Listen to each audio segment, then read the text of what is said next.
So this is joint work with Anna Salskov from Partition, Denmark, and Ariel Nov from Technion, Israel. And this is unpublished work I would like to present to you. So first, some preliminaries about this talk that I'm going to give today. So I'm going to have a mix of prepared slides and also handwriting. So you're going to see me writing stuff on the fly. And as Javier asked me at the beginning, yeah, feel free to interrupt me at any time if you have any question. So I prefer to take questions on the fly, so you can just unmute yourselves, or sometimes I'm going to also ask if people have questions. I didn't have the time, like this is the first time I'm giving this, like a talk on this particular work. I didn't have the time to practice this as I would have liked to. So maybe I may have to skip some slides if I see that I'm running out of time. And then I'm going to go deep down into some details. So there is going to be certain relatively heavy notation along the road. And I hope you can bear with me and sort of at least get the general idea of the constructions that I'm going to present to you. Okay, so let's get started. Like I'm going to start with an introduction to what secure multi-party computation is. I think this is a very clever and diverse audience. And I think it's worth to describe this in a little bit detail, since I don't want to assume everyone is familiar with what this is. So in secure multi-party computation, this is one of these branches of cryptography that has to do with privacy preserving computation. So you have, let's say, a set of parties, let's say n parties, is typically the parameter we use, n, and each one of them, they don't trust each other necessarily, and each one of them has like an input. And there is a function that they want to compute without revealing their inputs. So there is certain function z that they want to compute. This function depends on their inputs. It can be, for example, a function that takes the average of all these inputs. Say they want to know what is the average salary, for example, among them, or it takes the maximum of the salaries, or it takes the minimum, or it takes these are votes, and the function sums the votes and then returns the result. It could be many things, and they want to compute this function while revealing only the output and nothing else about the inputs. Maybe the output reveals a lot about the inputs, but like that's fine. We want to make sure that we don't reveal more than that. And we want to do that by the parties exchanging messages among each other only. Like we don't want to rely on, because of course, if you rely on a trusted third party that the party sent input to, and then the trusted third party computes internally the function and returns the result to the parties, then the problem becomes trivial. But then you're relying on this extra party here. So we want to solve this problem by the parties only talking to each other and not talking to anybody else. So that's the sort of goal that we want to achieve in multi-party computation at a very, very high level. Is very generic, any function, any number of parties, any type of inputs, and you want to compute the output of this function without revealing anything else.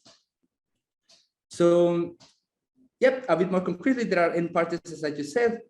Each PI has like an input xi, and the parties want to compute this function. Now, the security model, or the type of attacks that we want to avoid, or the type of guarantees we would like to achieve, is that we consider an adversary that corrupts a subset of the parties, and we don't know which subset is.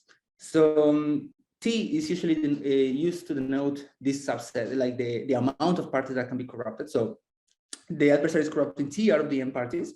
And the goal, as I just said, is to ensure that this set of parties, or equivalently, the adversary that is corrupting this set of parties, there's nothing about the honest parties' messages or the honest parties' inputs, except, of course, what can be leaked perhaps by the output, but nothing else than that. So, like, these are the important parameters to remember. T and N is T is the number of corruptions, N is the number of parties.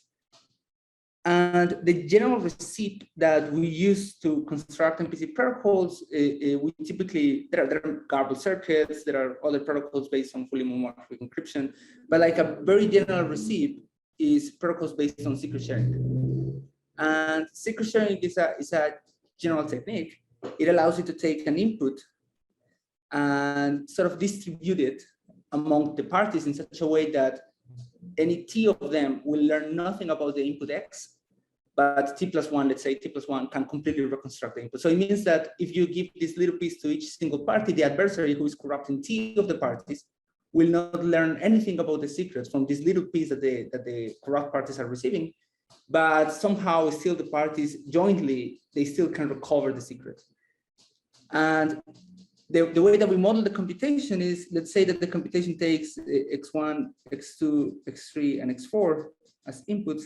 And the first thing that we do is that we model the computation as what we call an arithmetic circuit.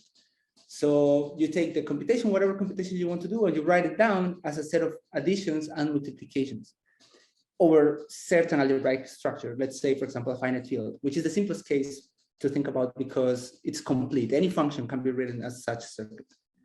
So you write it as additions, for example, and multiplications. You can always do this decomposition.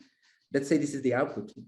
So the function here is very simple. It just takes x1 plus x2 and multiplies with x3 plus x4. And the way that typically these protocols will work is that they will first, the parties will begin by secret sharing their inputs. So they will send little pieces to the other parties so that now each party has a little piece of the other parties. We denote this by brackets. It's a very common notation. And then they will move through the computation, what we call gate by gate, obtaining shared versions of the intermediate results. So they're gonna somehow obtain shared versions of this value here, which is the sum of the first two. They're gonna get shared versions of this value here, which is the sum of the second two inputs. Via some protocol, this typically is trivial since addition tends to be some local operation. It doesn't involve any communication. And then in the last step, they're gonna somehow multiply, and this is typically the bottleneck, like you need to multiply. But the point of this slide that what I want to show here is that all computations, you can turn it into circuits. That's not how you do it. Like that's not the whole story in practice. In practice, there are more considerations, but for the purpose of this discussion, you turn the computation into a circuit, additions and multiplications, and then you go gate by gate, sort of processing secret shared versions from the inputs, processing secret shared versions of each intermediate value until you get secret shared versions of the output, which you can reconstruct now, because remember, all the parties together can always reconstruct the secret if they agree to reconstruct the secret. So this is the general receipt. I want to remind you, you can always stop me at any time if this, for example, is not clear. So this is the general receipt, and I mention it because this is the receipt we're going to follow in this work. So now, what is the security notions that we typically consider in MPC? As I mentioned, we have an adversary that corrupts T out of the N parties, but like, what does it mean to corrupt and so on? I want to go over this very briefly. So the most, like, there are several dimensions that you can consider depending on the adversary, the type of adversary, the power it has, how fast it can run, what are the resources it has. So I'm gonna sort of review them very quickly because we need, I want you to be aware of the setting that we consider in this work. So we have passive adversaries, which are the adversaries that the parties that are controlled by the adversary, they follow the protocol specification faithfully. So the protocol is a set of rules, and the corrupt parties do not have, I mean, there is no reason why they are supposed to follow the protocol, but in a passive adversary, they will do. Sorry for that. Active adversaries are the ones that are more realistic, like the corrupt parties may deviate from the protocol if it's profitable for them to do. Like, think of the active of the corrupt parties as malicious parties who want to learn something about the input of the other parties. Perhaps they're interested in learning how they voted, if it's a vote, if it's an election, or learn the salaries if it was something called salaries.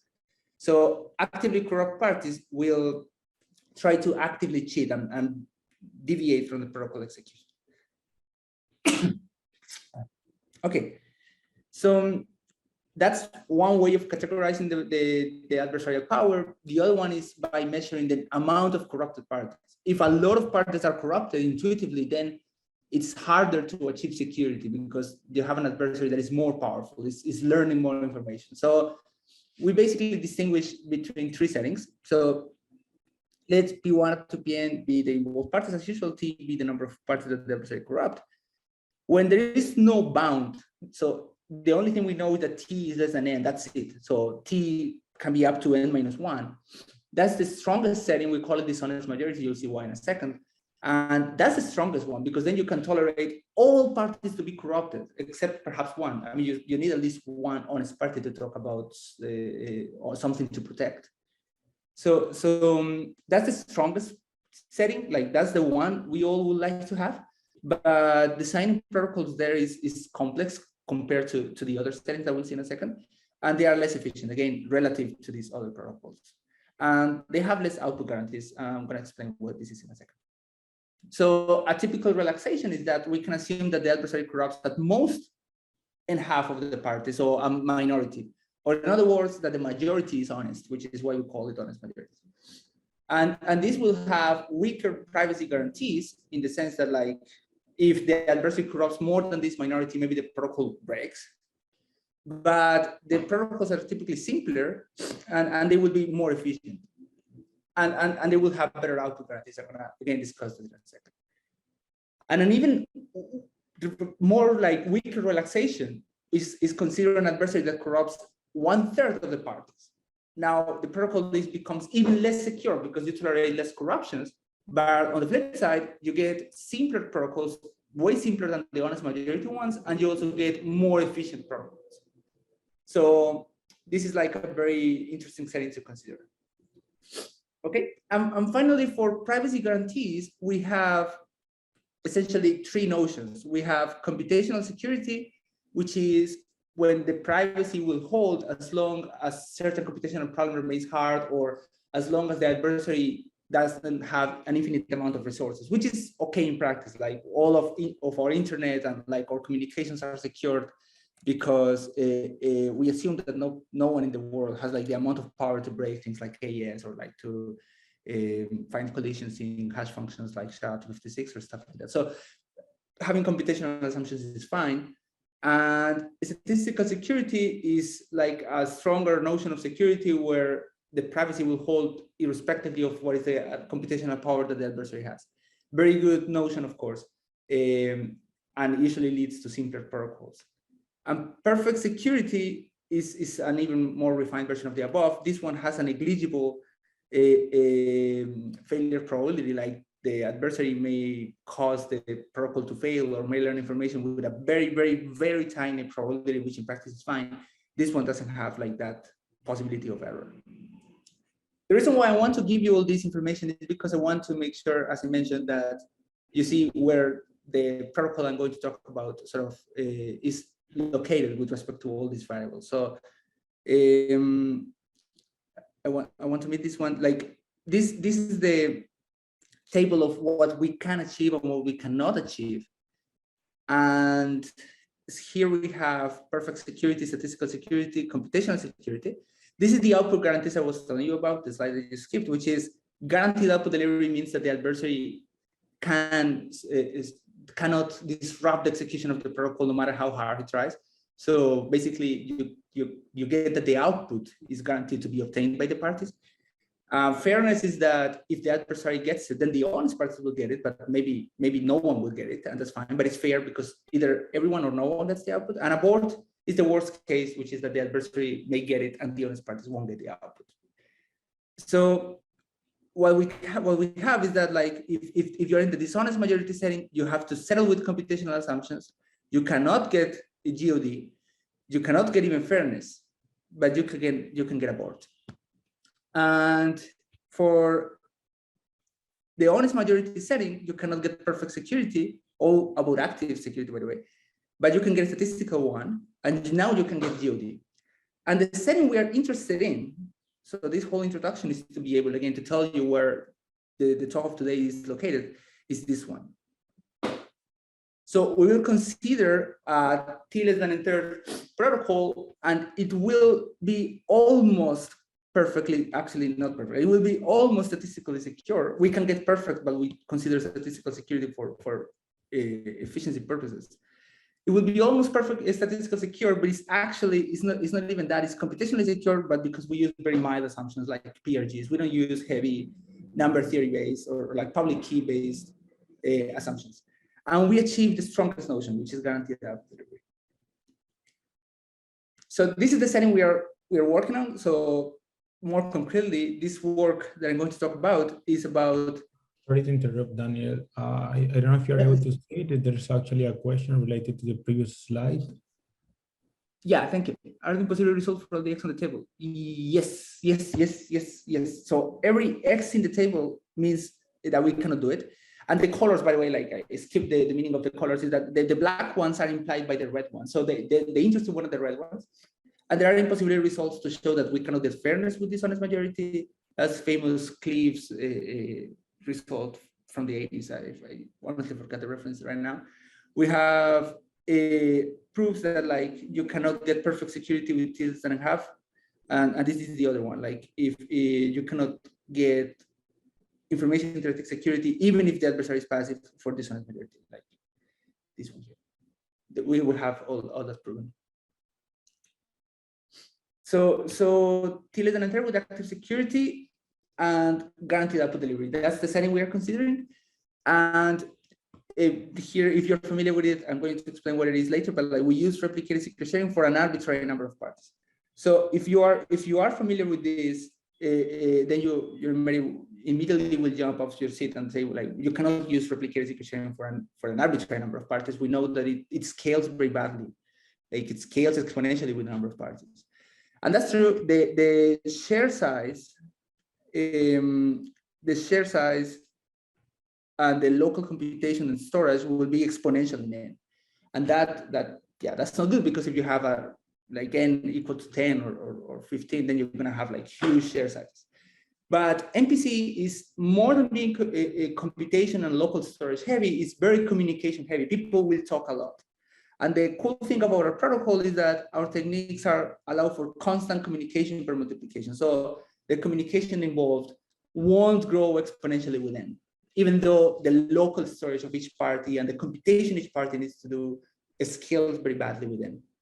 And in fact, it's not only constant, but it's very, very small. So remember, you model computation over a ring. So basically, each party needs to send, in average, for each multiplication, for each addition, no communication will be sent. That's good. For each multiplication, each party will be required to send, in average, per multiplication, 1 + 1/3 ring elements, so 4/3 ring elements. I mean, in average. So that's why, like, we can talk about splitting a ring element, which is strictly smaller than like all the previous approaches in the literature. So the communication is constant, and in fact, it's a very small constant. And there is a caveat with this. We require a final check because you will do we will process multiplications in a certain way that the adversary can sort of try to cheat and try to cause an incorrect result at the end. So you have to check that the adversary did not cheat during the protocol execution. And the final check will have a communication that is bad, is exponential in n. But the good thing is that this check is independent of the number of multiplications. So I will discuss it at the end, but basically if you have a lot of multiplications in your circuit, each one of them costs per party 4/3 ring elements. So the communication is very small. And then if you have a lot of multiplications, then the final check, even though it's exponential, it does not grow with this number of multiplications. So maybe actually the final check will have very little communication compared to the rest of the execution. So as I said, our protocol is mostly information theoretic, meaning we don't rely on computational assumptions, except that we use PRGs for efficiency. Very importantly, our protocol works for any finite ring, even non-commutative, for example, if you use matrix rings. And this is not trivial. Like typically we model computation over finite fields, and that is because they're the nicest structure to work with. You have very nice theorems, like very nice properties over them. Like the latest work is that achieves this over finite rings is with Eduardo, who is also part of TII, is here in the talk, I think. And we do it with Shamir secret sharing, but that's like far from easy, and the resulting protocol is mostly of theoretical. Like this one actually is, because the operations are way simpler, it works natively over any ring. And if this is for arbitrary n and arbitrary t as long as t is less than a third. So you can choose n equal to 4, t equal to 1. And in this case, it's a very special case because now, again, this scales exponentially with n, but if n is very small, this is actually very efficient. In this case, it turns out we get better complexity than any other protocol to date in this concrete range of parameters. So our protocol, we have a communication complexity of 1 ring element per party. I know I say this 1 plus 1/3, but like for the case, that's a general bound. For the case of n equal to 4, it's equal to 1, you can bound it by 1. Whereas these other two protocols that you can see here, they get 1 plus 1/2 ring elements and 1 plus 1/4 ring elements. Now, there is a caveat, which is that our protocol requires 2 rounds per multiplications, while these other protocols require 1 round per multiplication. But we show in our work that there is a way of actually overcoming this. And the communication goes up a little bit from 1 ring element to like 1.1, I think, 1.15. I can't remember the exact amount, but the point is that's still smaller than these other two. Okay, and just to give you an idea, like why we're not using Shamir. So maybe you're familiar with Shamir secret sharing, by the way. You don't need to be for this talk, but like maybe you're familiar with Shamir secret sharing, which is a general technique that we usually use for this type of protocols. So why do we decide to go for replicated? Well, the thing with Shamir is that Shamir scales very well with the number of parties. That's well known. It's like the share of each party is just an evaluation of a polynomial, so just one value. But it involves slightly more communication than the one we can achieve here, and also the ring has to be restricted in a certain way. While replicated secret sharing uses way simpler arithmetic, as we will see, just additions, that's way easier. It allows for any ring natively. It's just, you just need a group, basically. You don't even need a ring. But unfortunately, it scales exponentially. So this work that I'm going to describe in the second half in full detail to you is the first work that uses replicated secret sharing for an arbitrary number of parties. Like replicated secret sharing was known for a long time, and everybody knew you couldn't use it for a big amount of parties because it scales exponentially, it grows very badly with the number of parties. But previous works that have tried to use this have a communication complexity that is also exponential in the number of parties. Whereas this work that I'm going to present is the first one, like keeping the communication constant, and in fact, very small constant, smaller than like all the previous constants, only 1 plus 1/3 ring elements, while the local communication is still exponential. So this is like a very interesting result in that sense. And then in our paper, we actually perform a large set of experiments where we analyze the communication and computation trade-offs. So basically, again, like the communication will not grow exponentially, but the computation does, because the local storage of each party grows very large. So if you have a very slow network where messages take a long time to reach the other parties and so on, then it makes sense that this protocol will perform, at least it will not perform very badly, because the messages are like, they take a lot of time to reach the other parties, so you have enough time to do local computation, which is faster than sending elements, like sending values over the network. So there's a point in which sort of the protocol is more computation bound or communication bound, and what we do with this implementation is that we explore up to what number of parties you can get.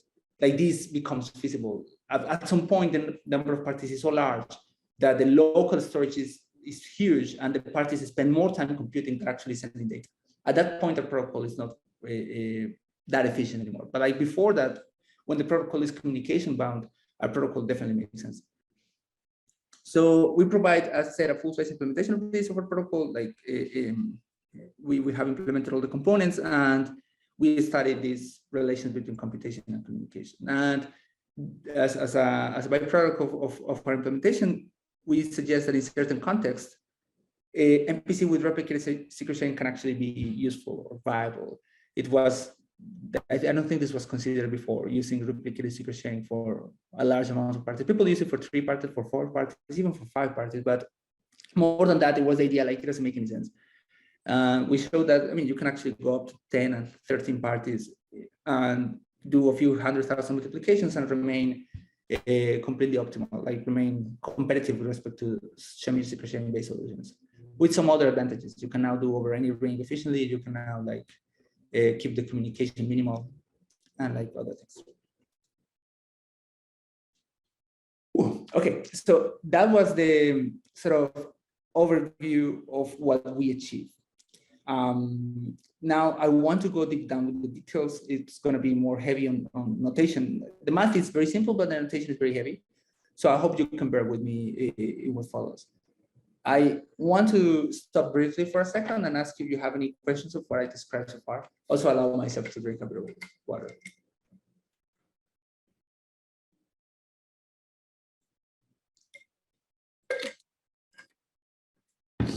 Good. So let's continue with the second part, which are like the concrete protocols. How is that we achieve the things that I just described?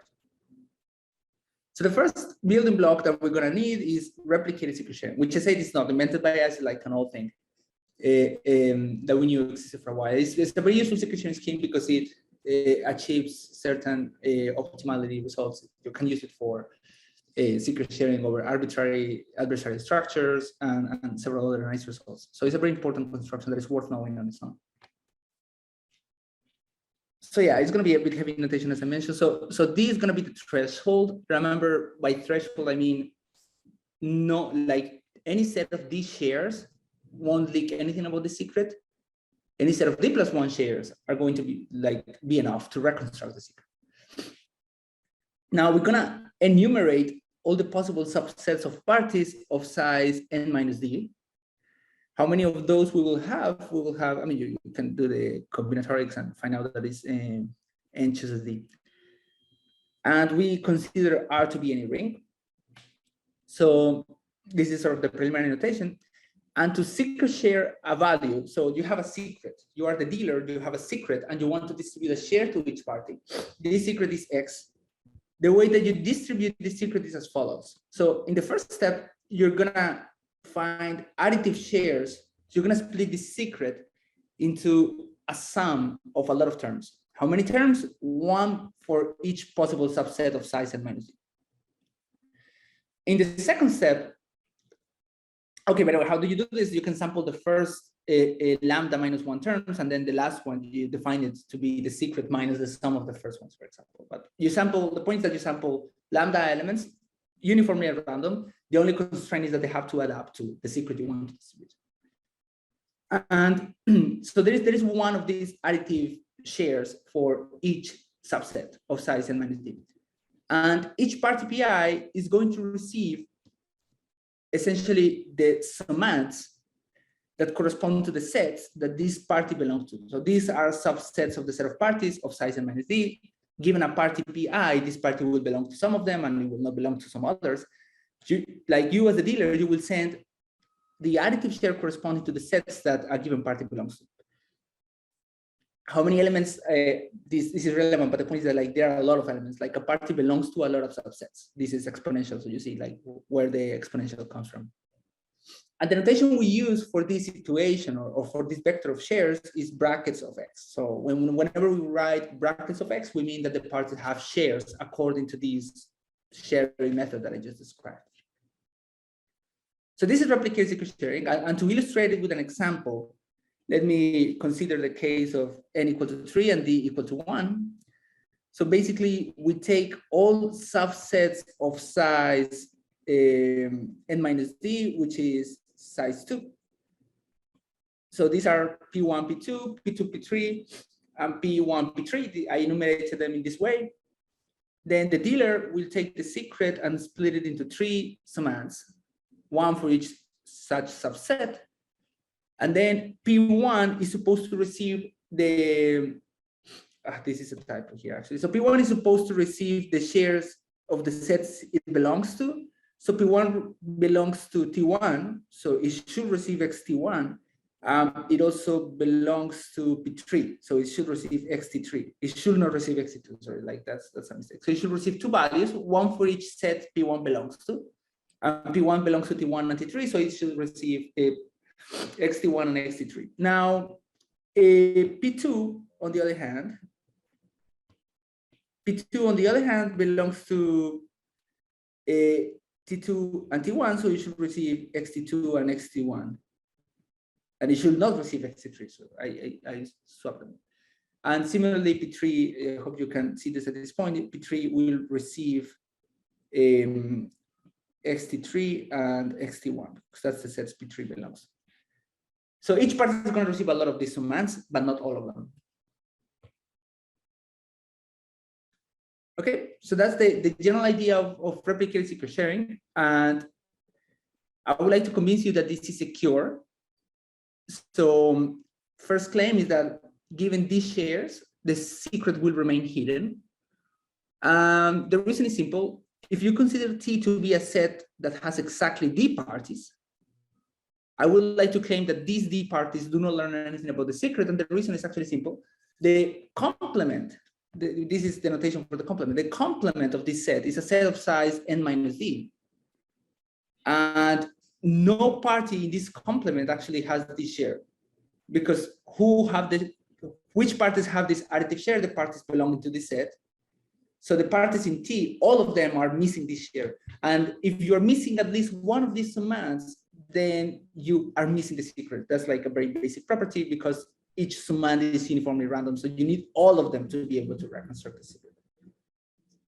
So if you have these shares, you are hopeless, you cannot reconstruct the secret. If you have the +1 shares, then you can determine the secret. And the reason is because if you consider a set T that has exactly this D+1 secrets, sorry, D+1 parties, you have all the little additive shares. Why? Give me any set of size n minus D, then the intersection between Tj and this set of parties T will have at least one party. Like basic math will essentially tell you that this intersection has to have at least one party, because this set has D+1 and this set has n minus D. So the intersection has to be at least, it has to be non-empty. So basically, there is always one party for each little summand. There is always some party in the set of T parties that will have that additive share. And therefore, you can reconstruct all these little summands. None of them are missing, and then sum them up and recover the secret. So this is a valid secret sharing scheme. The main problem is that it has exponential communication complexity. All right, and you can do things like error correction and error detection. It works pretty much like Shamir secret sharing, which is equivalent to read Solomon codes. It's not important to focus on these bounds, but the point is that you can, when you're reconstructing, you can see if the reconstruction was correct. And in some cases, actually, if it's not correct, somehow recover the correct one. The intuition is simple. Each summand is held by a lot of parties, right? By the parties belonging to that set index that indexes that additive summand. So maybe some of the parties are corrupt and will send you incorrect shares. But in general, as long as many honest parties send the same share, you will be able to sort of take the majority, or at least check if all of these little shares coincide. Not very important, but just we need to know that reconstructing is possible. So what are the cool properties of replicated secret sharing? You can do local addition. So if you have a shared value X and a shared value Y, the parties can locally add all their little pieces and obtain shares of the sum, or subtract. You can sum or subtract. And that's like easy to see that the result, if you have two shared values and you sum all these little pieces, you will get shares of the sum or shares of the subtraction, depending on which operation you're interested in. This is important because the circuit evaluation is comprised of a bunch of additions and a bunch of multiplications, if you remember. You can also multiply by constants. That's like easy to achieve. And if you have a value that is known by perhaps not all the parties, but a parties in a large enough set. So if there is a value that the parties in a set of size n minus d know, then you can get shares of that value by defining the share index by that set to be alpha, and the share index by all other sets to be 0. Like maybe the parties in TJ, they don't know what alpha is, but it's fine because their share would be 0. So they can always define it, it's fixed to be 0. And the share corresponding to the parties in set T is alpha, which is fine because they know this value. So point being, if a set of size T, if a set of size n minus D altogether know a value, alpha, then all the parties collectively, without talking to each other, can define shares of that value trivially. Very nice properties of replicated secret sharing. So as I said, it was gonna like get a little bit heavy annotation. I hope at least you can get the overall idea of this. Everything I have described so far is for degree D. So you can actually combine two degree is not the right word. Degree is mostly used for semi-secure sharing. Let's say threshold. You can combine two threshold D sharings, X and Y, to get a threshold 2D sharing X and Y. And how do you do that? Well, it's a heavy operation, which is condensed in this heavy slide. But I just want to give you an intuition of this. Basically, let's focus on this equation down here. So if you take the product of these two terms, remember X is just a bunch of sum of over all sets of size n minus D, and the same for Y. And you would like to get shares of the product, but with sets of size n minus 2D, because now we're going to get the degree up to 2D. So the way that you do this is that if you take the product of these two things, you get a lot of cross product. So it will look like this. And then you can guarantee that these, like each one of these products is known by the parties both in TA and TJ. Because again, the parties in TI, they know XTI, the parties in TJ know YTJ. So the intersection will know both terms. In particular, they will know the product. And you can prove very easily that the intersection has at least n minus 2D points. So all things considered, basically you can define the appropriate sharings you need to define. It's not necessary that you understand the details of this particular slide, but the point being that this behaves pretty much like Shamir secret sharing, in case you're familiar with it. You can multiply to degree D things or threshold D things and get threshold 2D things, which is particularly useful for multiplication, as we'll see in a second. This is insufficient for the circuit evaluation, however, because you are increasing the threshold. So you can do one multiplication and go up to degree 2D, but then you want to do another one, and then it will keep increasing the degree. So we're going to revisit in a second how is it that they can keep the degree down. So again, very, very complex slide. I don't expect you to understand everything, but point being, you can combine shares in a certain way to define shares of the product, but with a larger threshold. You can also do something more special, which is actually what we do. You can also combine, and we use this notation to denote this operation that I'm going to describe. You can combine 2 degree D sharings or 2 threshold D sharings into additive sharings of the product. And we will be interested in additive sharings of the product because it's actually easier to argue about security with additive sharings instead of these degree 2D sharings. The latter one have more redundancy, and that's actually bad for security. So yeah, sharings, this new notation, these angle brackets, they denote just basic additive secret sharing among the parties from 1 up to 2D plus 1. Not all the parties, only the first 2D plus 1 parties.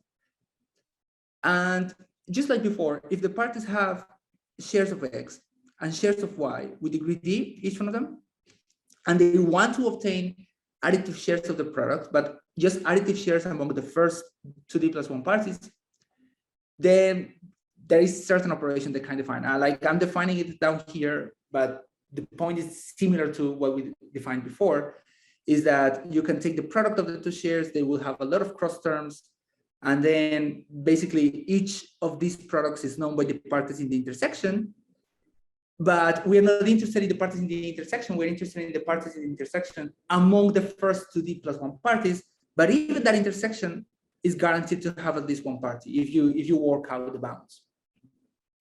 So basically each party among P1 up to P2D plus 1 can take a little bit slice of this sum, and at the end have terms that sum up together to X and Y.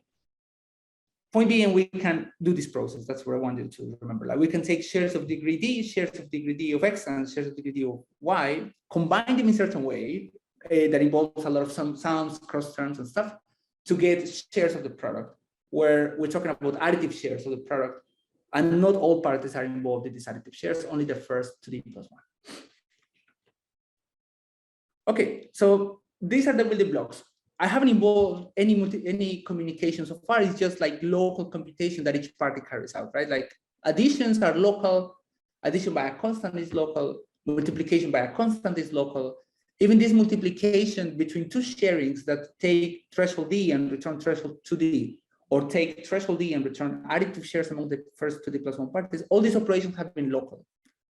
But none of those are the operations we're interested in. Ultimately, the one we're interested in is the multiplication, which is actually defined like this. Given shares of degree D and degree D, obtain shares of the product, but again with degree D. So far, we have obtained here degree 2D, and that's not good enough for our purposes. So how do we achieve this in our work? It's actually, if you're familiar with MPC with Fully Secure Sharing, then you probably already can imagine, or not imagine, but at least that like be able to conclude how this is done once I show the next slide. The idea of, in order to achieve this, is essentially use a generalization of the famous protocol DNO7. In case you're familiar with it, like it's not necessary for the talk, but the point being, if you want to compute this product, you can assume that the parties have pre-processed a pair of a random value shared with degree D and the same random value additively shared among the first 2D+1 parties, where this value is uniformly random and nobody knows it. And if you have pre-processed this from before the computation started, the parties obtain shares of this value, then the multiplication protocol can proceed as follows. So in the first step, only the first 2D+1 parties will take the following computation. They will take the product of X times Y. And remember that this product, the way we have defined it, produces additive shares of the product of X times Y among them. So I didn't show you in detail how this is done, but it can be done. So in this first step, the parties have shares of the product, additive shares of the product. Then they can subtract the additive shares of this random value. So now they got additive shares of XY minus R. So each P1 up to P2D+1 have a little share that sum up together to XY minus R. And they can send these values to P1. So now P1 will receive all these additive shares and it will reconstruct the secret, which is supposed to be XY minus R. At this point, P1 has reconstructed this, it can send XY minus R to the parties in certain sets that is just a set of size n minus d. It can be the first n minus d parties, for example, just a fixed set that all parties know which is going to be this set. P1 will send this xy minus r to the parties in that set, a set of size n minus d. Why do we need that? Because remember, due to the properties of replicated secret sharing, the parties can engage in this third step where they have shares of R. We assume they had it from the beginning. They haven't used this so far. They have shares of R with degree D, and this constant here is known by the parties in T. So if you remember from when I described the properties of replicated secret sharing, you can add a constant to a sharing as long as this constant is known, perhaps not by all the parties, but by the parties in the set of size n minus d. And they can add this, and you can very easily check that, well, R is going to cancel with this R, and you're going to end up with sharings of X times Y here. So, and this is with degree D. So if you're familiar with DNO7, this won't look foreign to you. It's like a very standard thing. But the point is that we can do it with replicated secret sharing. So yeah, privacy holds because the only thing P1 learns is XY minus R, and R is random. So XY minus R also looks random as well. So it leaks no information. And correctness, as I said, is just noticing that R cancels with R and it gives you X and Y. But this correctness thing is assuming that P1 receives the correct value and that it also sends back the correct value. Maybe like an actively corrupt party will not do that. And as a spoiler alert, actually, like one of the core techniques in our work is that we can show how the parties can check that this was the case, that like the parties send the correct values and return the correct ones. The way things are going, I won't be able to describe this, but the point is that like we do have a check that ensures active security. And yeah, I don't think I will have time to discuss it, but of course, feel free to reach out to me if you would like to learn about this. The paper is hopefully going to be open soon anyway. Okay, so this is the protocol in a nutshell. There is a missing step. I won't describe the check. I will have to omit the check that verifies that all this computation was done correctly, but at least I will be able to sort of show you how to do a little bit this preprocessing thing. They're getting this R and this additive shares part. Before getting into that though, let's count the communication complexity of this protocol I just described. Let's assume that n is equal to 3D plus 1, and which is the maximum setting we can get while keeping d being less than n third. So let's count the number of ring elements sent. In the first, like this protocol here, the only communication is the parties, the first 2D plus 1 parties send a value to P1. And of course, P1 doesn't need to send this value to himself. In the second step, P1 reconstructs and sends this value back to the parties in a set of size n minus d. And P1 can be in this set, so P1 doesn't need to send to himself. So basically, the only communication is 2D messages that go to P1, n minus d minus 1 messages that go from P1. If you sum them up, you get, and you take into account this bound here, you get this number in total across all parties. And if you want to know what's the average per party, then you can simply take that number, divide it by n, and that's going to give you less than the bound that I was claiming. So basically, the communication complexity per party is 1 plus 1/3 or 4/3 at most.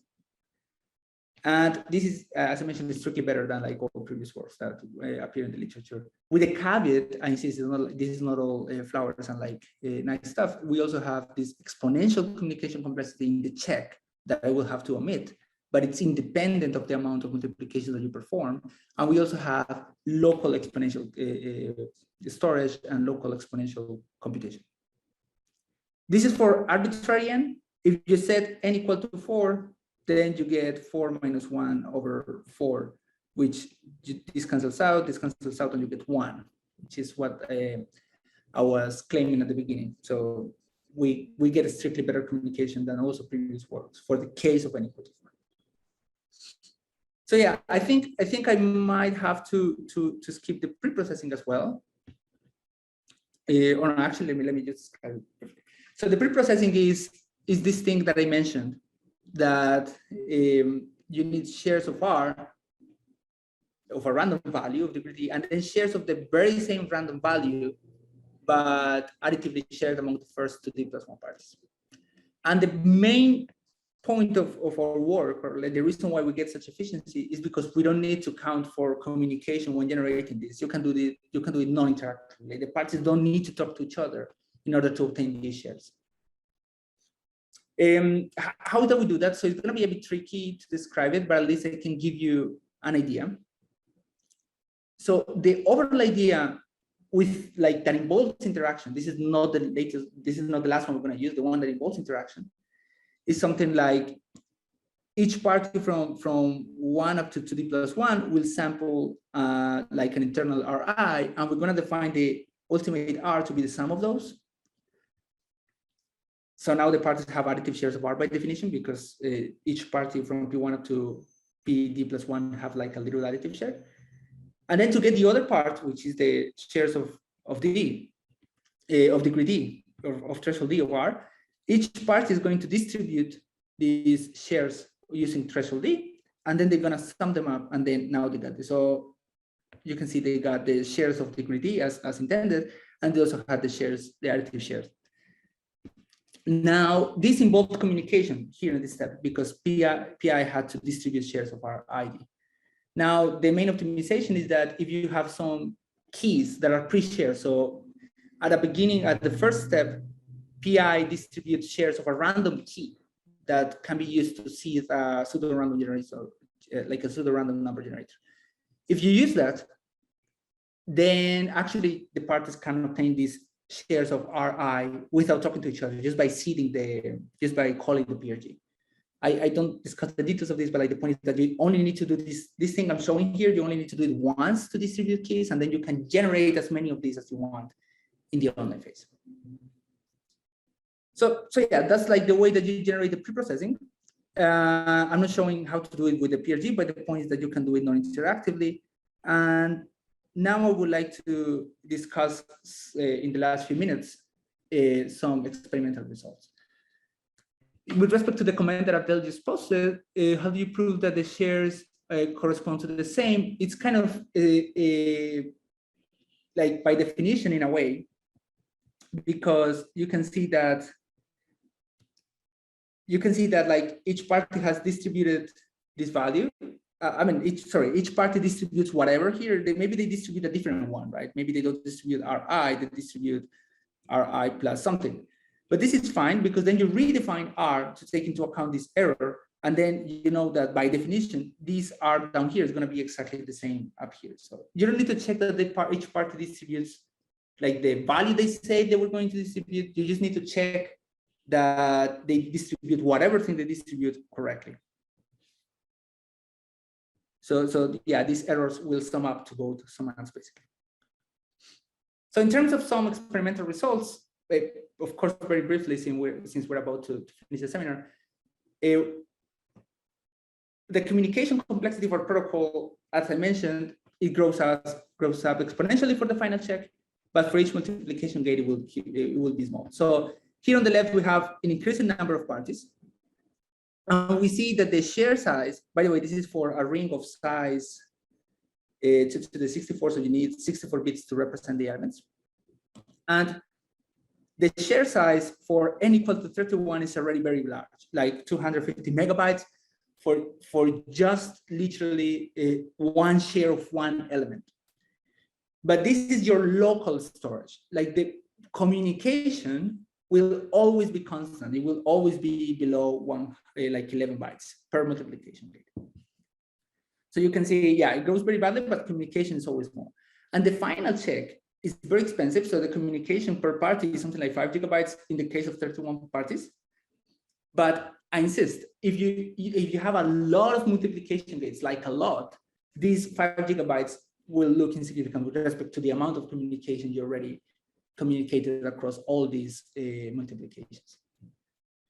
So these numbers don't tell you much. Like what may tell you a little bit more is, I want to skip to this, is this table here. So this table here, let me describe to you what it does. It considers 4 cases, n equal to 4, n equal to 7, n equal to 10, n equal to 13, and n equal to 16. And let me tell you what this table is doing. What it's analyzing is the number of multiplications. This is the number of multiplications here. And each little bar corresponds to the steps that, like how long it takes to execute certain steps in the multiplication. If you remember, the multiplication has first like a step where each party locally computes certain additive shares, then a step where they send to P1, and then a step where P1 sends back. If n is equal to 4, you will see, by the way, yeah, these 3 steps I just mentioned are like the blue one is the step where there is local computation.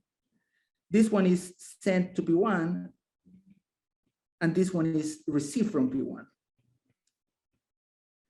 So if n is equal to 4, this is a very slow network, it's a wide area network. So if P1 is, if n is equal to 4, then most of the operations are spent like communicating data. Most of the time is spent communicating data, which is fine, which means our protocol is good. It's not computationally bound. If n is equal to 7, most of the time is spent sending data. Same is if n is equal to 10, most of the time is spent sending data. But now you see the computation starts sort of paying a toll. And well, finally, if n is equal to 16, then you see that computation is so heavy that like it's very small. It's like communication is very small with respect to the time it takes computing. If the circuit is way larger, then these proportions will even be like more towards computation. We perform a lot of more experiments. Of course, I won't have the time to discuss them. But in general, we see that this is not a completely unfeasible solution for the task of MPC. Yep. With that, of course, I would like to conclude. And if someone has like a super quick question or a comment, I will be happy to take. Thank you so much. Thank you, Daniel, for such a nice talk. I think we have a couple of minutes for a couple of questions. So there's 2 questions in the Q&A window. So do you want me to read it or can you read it? I can see them. Thank you. So. Okay. Absolutely. So how can we trust P1 if the protocol is for active security? So we don't know, like if the protocol is designed to be actively secure, that means precisely that we don't need to trust P1. So I didn't have the time to show it, but basically P1 can cheat by P1 receives all these additive shares of XY minus R, and then it needs to send back xy minus r, right? And P1 can cheat by sending an incorrect one. So the fix for that, I didn't have the time to show it, but the fix for that is basically we can compute collectively what is the message that P1 should have sent. And then we can compare it to the message that P1 actually sent.